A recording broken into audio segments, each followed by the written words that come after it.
So in this video, I want to talk about three things. I want to talk about Avdiyivka and what's happening there. I want to talk about NATO, because Zelensky's at NATO at the summit.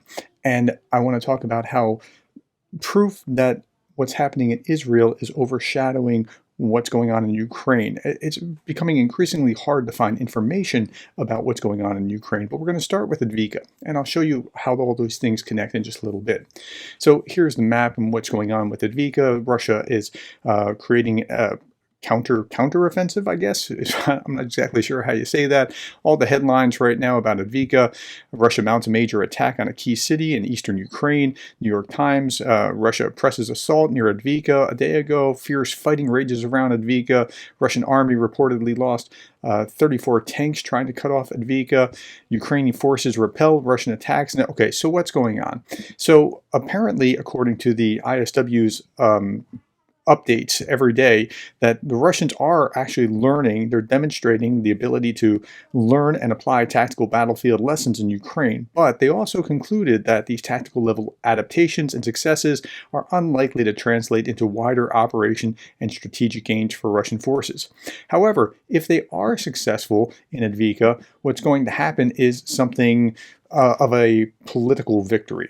Here's Arthur Ray talking about it. If you want to watch and understand what's going on with Avdiyivka, I'm not the guy to talk about it. We'll let Arthur do it. And you can watch the rest of his video. I'm just going to show the introduction. Ever since the start of the war, we have not seen 200 Russian armor pieces committed into one single area, moving in a convoy. This is what is happening in Avdiyivka. This is Avdiyivka, almost surrounded for the last year, but now Russians have commenced an attack from two sides to surround it completely. That is their goal, to surround and then to starve out the Ukrainian contingent. In this video, we'll see how the battle is going, because we have extensive drone footage of this assault. There are losses on both sides. I have to say this as a disclaimer. We have visually confirmed Ukrainian Striker armor personnel carrier losses. We have visually confirmed Russian armor losses. And the Russian personnel losses of the past 24 hours are 990. So they are pressing it. They perhaps are even taking some ground perhaps around it, but they're achieving heavy losses. But they're going to gain a public victory if they can take the city. They're going to, have a big PR win, or what they think is a big PR win. But it's striking to me because here's Interfax Ukraine today talking about this. The enemy is considering Avdiyivka as an opportunity to achieve some kind of landmark victory and turn the tide in hostilities. Although at the beginning of the full-scale invasion, Avdiyivka was treated by the enemy as something insignificant. And I remember that. They did talk about it like, who cares? What's that? Today, the seizure or encirclement of Avdiyivka is almost the biggest achievement at this stage. Okay, well, I mean, it actually might be one of their biggest achievements. The Russians have kind of dug in, and as much as you hear RT and Pravda and then Russian repeaters talk about the Russian counteroffensive is coming, they haven't really done anything.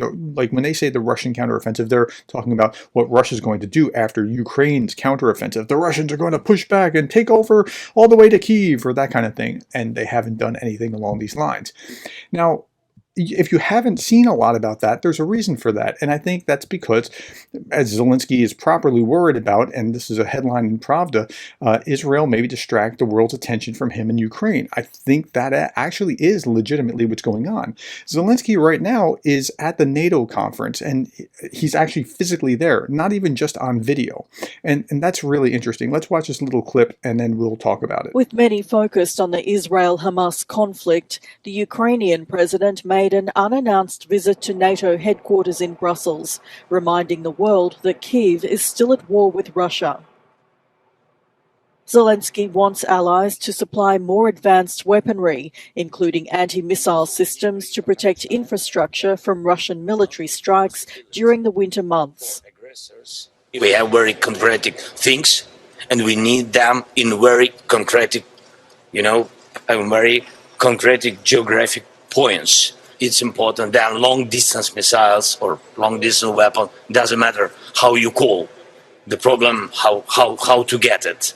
Yes, because you need this, especially for the one reason, to push Russia out of our land.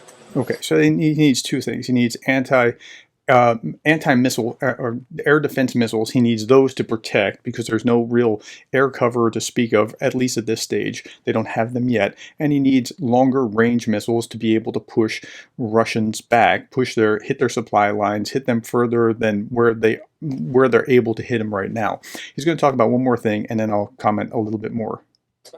Zelenskyy says the surprise attack in Israel on Saturday is comparable to the first days of the Russian invasion of Ukraine, and he urged world leaders to unite with Israel.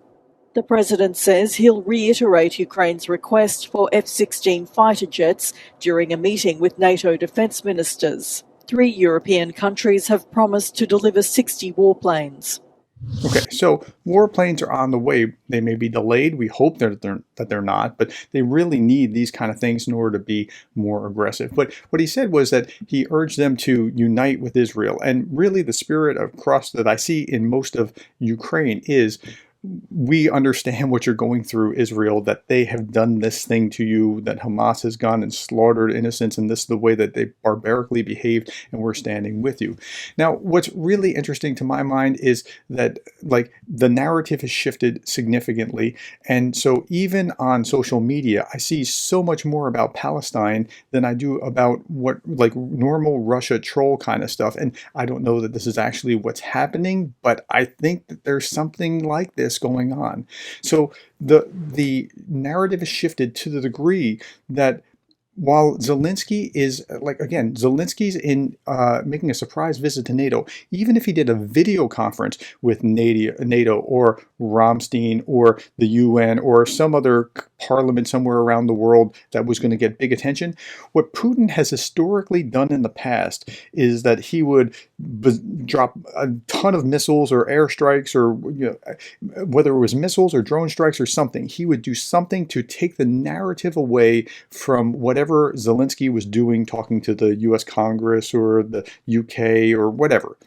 He's not doing that. Like, yes, there's some strikes here and there, but it's not this overwhelming temper tantrum kind of strike. And that's telling me that Putin is satisfied that there's enough going on in what's going on in Israel and Palestine that he doesn't have to take the attention away, because Zelenskyy in NATO is already overshadowed by the Israeli-Palestinian conflict. And that's really interesting to me. In my last video, I was just talking about how, yeah, I mean, what's going on in Israel and Palestine, Putin wants to amplify, fan the flames to this because it's helping him, and I think it really does. So what is going on, and again, you can watch Arthur Ray if you want to see what's going on in Avdiyivka, that's important. What's going on with NATO, that's important. But I think we also have to understand that there is okay, and I've said this many times, there's a hot war, there is a political war, there's an economic war, there's a informational war, and they're all layered one on top of the other, and we have to be aware of the information war that is taking place right now, and that information war has been expanded to cover what's going on in Israel and Palestine, because the more that they can make a mess there, the more that they can diffuse the unity of Europeans and North Americans who are backing Ukraine, and we can't let that happen. All right, that's all that I wanted to say. I wanted to update on what's going on in Ukraine, because it's just getting harder to find information about it, but we'll keep focusing on it. Thank you for your time. Thank you for the likes, the shares, the subscribes, the coffees, and thank you for being the kind of person that cares about Ukraine.